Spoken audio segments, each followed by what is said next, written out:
Dears, നമ്മൾ business ചെയ്തുകൊണ്ടിരിക്കുന്ന ആളുകൾക്ക് ഏറ്റവും പ്രധാനപ്പെട്ട ഒരു ക്വാളിറ്റിയാണ് അവർ ചേഞ്ച് മൈൻഡ് സെറ്റ് അവർക്ക് ഉണ്ടാവുക എന്നുള്ളത്. ഓരോ കാലത്തിനനുസരിച്ചും അവർ മാറിക്കൊണ്ടിരിക്കണം. ആ മാറ്റം അവരുടെ ബിസിനസ്സിൽ പ്രതിഫലിക്കുന്നില്ലേ എന്ന് പരിശോധിക്കണം.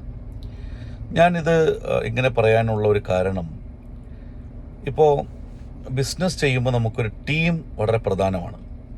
നമ്മുടെ ടീമിൻ്റെ ഒരു എനർജി, അവർ കാണിക്കുന്നൊരു എന്തൂസിയാസം, അവർക്ക് ഏൽപ്പിക്കപ്പെട്ട വിഷയങ്ങളിൽ അവർ കാണിക്കുന്നൊരു താല്പര്യം, ഇൻട്രസ്റ്റ്, ഇതില്ലാതെ ഒരു ബിസിനസ് ഫേമിന് മുന്നോട്ട് പോകാൻ കഴിയില്ല.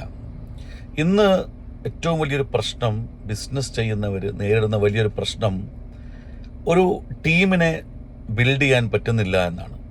ടീം ഉണ്ടാവും, പക്ഷേ അവർക്ക് ലീഡർഷിപ്പ് ക്വാളിറ്റി, പ്രോ ആക്റ്റീവായിരിക്കുക, നെഗോസിയേഷൻ നടത്താൻ വേണ്ടിയിട്ടുള്ള സ്കിൽ അവർക്ക് ഉണ്ടാവുക, ഇതൊക്കെ പ്രധാനമാണ്.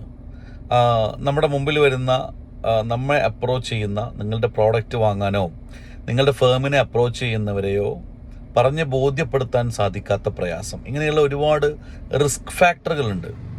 അപ്പം നമ്മുടെ ഒരു സ്റ്റാഫിനെ, നമ്മുടെ ഒരു ടീമിനെ അവർക്ക് എങ്ങനെയാണ് നമ്മൾ അവരെ ഉയർത്തിക്കൊണ്ടുവരേണ്ടത് എന്ന് ചോദിച്ചാൽ, അവർക്ക് മോട്ടിവേഷൻ കിട്ടണം. മോട്ടിവേഷൻ എന്ന് പറയുന്നത് വല്ലാതെ അപകടം പിടിച്ചൊരു പദമാണ്. പക്ഷേ നമ്മുടെ സ്റ്റാഫിനെ, നമ്മുടെ കേൾക്കുന്നവരെ, നമ്മുടെ അണ്ടറിൽ വർക്ക് ചെയ്യുന്നവർ,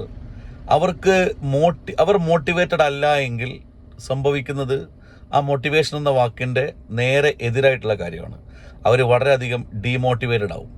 അപ്പോൾ അവരെ മോട്ടിവേറ്റ് ചെയ്യാനുള്ള ചില സ്റ്റെപ്പുകൾ നിങ്ങൾ ചെയ്യണം. അതിൽ പ്രധാനപ്പെട്ട ഒന്ന്, അവർക്ക് ട്രെയിനിങ് കൊടുക്കുക, അവരെ കൂടുതൽ അപ്സ്കില്ലിംഗ് നടത്തുക, അവരുടെ കമ്മ്യൂണിക്കേഷൻ കപ്പാസിറ്റി കൂട്ടുക, അവർക്ക് കുറച്ചും കൂടി നെറ്റ്വർക്കിങ്ങിൻ്റെ പ്രാധാന്യം പറഞ്ഞു കൊടുക്കുക. നമ്മുടെ ഒരു ക്ലയൻറ്റ് തന്നെ വീണ്ടും നമ്മുടെ ബിസിനസ് സ്ഥാപനത്തിലേക്ക് വരാനും നമ്മുടെ പ്രോഡക്റ്റ് വാങ്ങാനും സാധിക്കുന്ന വിധത്തിൽ ക്ലയൻറ്റുമായിട്ടൊരു കണക്ഷൻ ബിൽഡ് ചെയ്യുക, ക്ലയൻറ്റ് കമ്മ്യൂണിക്കേഷൻ ഫ്രൂട്ട്ഫുൾ ആക്കി മാറ്റുക, ക്ലയൻസിനോടൊരു റാപ്പോ ക്രിയേറ്റ് ചെയ്യുക. അങ്ങനെ അവരെ വളർത്തിക്കൊണ്ടുവരാനുള്ള ഒരുപാട് സ്റ്റെപ്പുകളുണ്ട്. ഈ സ്റ്റെപ്പുകൾ മുഴുവൻ നമുക്കിതിൽ പറയാൻ കഴിയില്ല. സോ നിങ്ങളുടെ സ്റ്റാഫ് ഡെവലപ്മെൻറ്റ് നിങ്ങൾ ആഗ്രഹിക്കുന്നുണ്ട് എങ്കിൽ, ഒരു എനർജറ്റിക് ടീം നിങ്ങളുടെ കൂടെ വർക്ക് ചെയ്യണം എന്നുണ്ടെങ്കിൽ, അതിന് വേണ്ട സ്ട്രാറ്റജീസ് എനിക്ക് നിങ്ങൾക്ക് പറഞ്ഞു തരാൻ സാധിക്കും. ഞാൻ ആ രംഗത്ത് ഒരുപാട് കാലമായി പ്രവർത്തിക്കുന്നു. ബിസിനസ് ടൈക്കൂൺസിന്, വളരെ പ്രശസ്തരായിട്ടുള്ള കേരളത്തിലെ പുറത്തുമുള്ള ബിസിനസ് ചെയ്യുന്ന ആളുകൾക്ക്, അവർക്ക് കമ്മ്യൂണിക്കേഷൻ മെൻറ്ററിങ് ഞാൻ നടത്തി കൊടുക്കാറുണ്ട്. അതുപോലെ ലീഡർഷിപ്പ് ട്രെയിനിങ് നടത്താറുണ്ട്.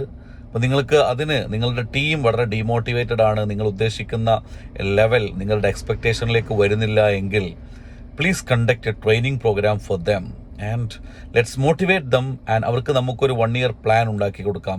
അവർക്ക് എങ്ങനെയാണ് അവരുടെ കമ്മ്യൂണിക്കേഷൻ സ്കിൽ വർദ്ധിപ്പിക്കേണ്ടത്, ലീഡർഷിപ്പ് സ്കിൽ വർദ്ധിപ്പിക്കേണ്ടത് എന്ന് പഠിപ്പിച്ചു കൊടുക്കാം. അതിലൂടെ നിങ്ങൾക്ക് നിങ്ങളുടെ ബിസിനസ് ഫേമിനെ ഇപ്പോൾ കാണുന്നതിനേക്കാൾ കൂടുതൽ നിങ്ങൾക്ക് ഡെവലപ്പ് ചെയ്യാൻ സാധിക്കും എന്ന് ഉറപ്പാണ്. സോ